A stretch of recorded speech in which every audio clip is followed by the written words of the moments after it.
আসসালামু আলাইকুম, সবাই কেমন আছেন? আশা করি ভালো আছেন। সবাইকে পবিত্র ঈদুল আজহার শুভেচ্ছা, ঈদ মুবারক।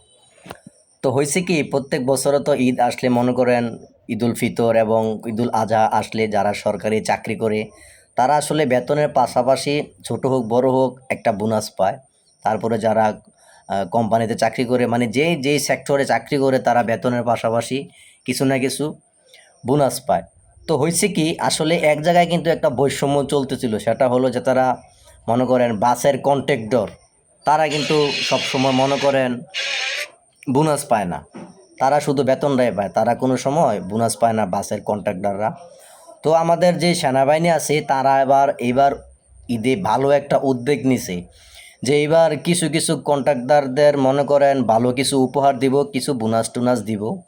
তো সেই সুবাদে আজকে দেখলাম একটা ভিডিও, মানে কিভাবে কন্ট্রাক্টরদের ঈদ বোনাস দিতেছে আমাদের সেনাবাহিনী, আমাদের গর্ব। তো চলুন তাহলে একটু দেখি।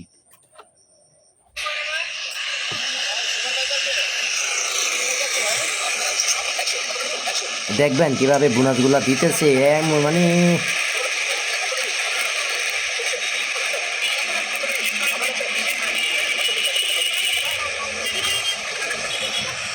একটু ভালো করে দেখুন, ভালো করে একটু চোখ রাখুন, বোনাসগুলাতে দিতেছে দেখুন কিভাবে।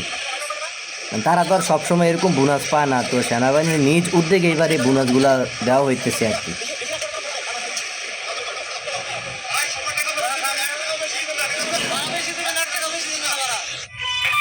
তো সেনাবাহিনীর এরকম বোনাস দেওয়া বাসের কন্ট্রাক্টরদের নজিরবিহীন ঘটনা বাংলাদেশে ইতিহাস সৃষ্টি করেছে। তো আমার কাছে ভালোই লাগছে, এভাবে যদি সব জায়গায় সব সেক্টরে হাউ সব সেক্টরে যদি এভাবে বোনাস দেওয়া হয় সেনাবাহিনী, তো বাংলাদেশ থেকে কিছুটা মানে কিছু একটা হইলেও কমবো, মানে দুর্নীতি কমবো, ঘুষ এগুলো তো কমবই।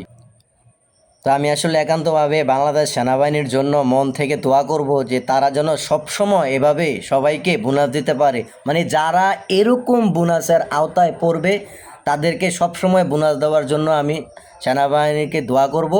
সামনে মানে এরকম আরও কিছু হতে বা দেখতে চাই যে সবাইকে এরকম প্রাপ্য বোনাস দেওয়া হচ্ছে, মানে যারাই এই বোনাসের আওতায় পড়ে। তো সবাই ভালো থাকবেন, সুস্থ থাকবেন, আর আগামী দিন গরু কুরবানির সময় সবাই নিজেকে সেফ রাখবেন। ধন্যবাদ সবাইকে।